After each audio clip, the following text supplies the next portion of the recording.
North Korea is one of the planet's most isolated nations. It's run by a militarized communist regime and heavily sanctioned by the rest of the world. Food is scarce, agricultural production is weak, and more than 10 million people are undernourished. When given access, the international community has sent humanitarian help. But there's long been concern about propping up a government that skeptics say is more concerned with flexing its military muscle than feeding its people.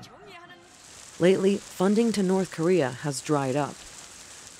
The UN's World Food Program says North Korea needs $50 million a year in aid, but the agency has only received $15 million in donations from member countries.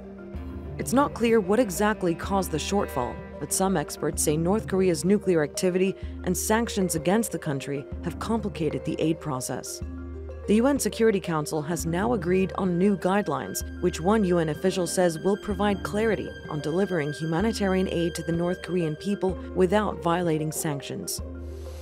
But the World Food Program says North Korea also has a part to play, like giving donors more access to information about where the aid is going. It is absolutely important that if you want donor countries to step up and help, you've got to be able to respond to the data we need, because they've got to make decisions where their dollar is most effective.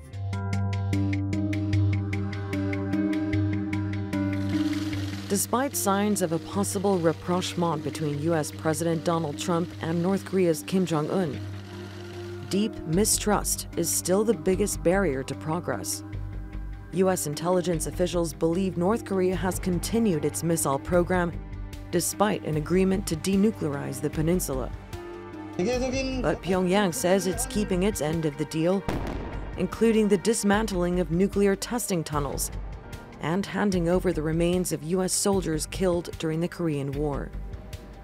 At the Security Council, it was the U.S. who recommended the guidelines to make it easier to send aid into North Korea. Could it be the gesture Pyongyang was waiting for?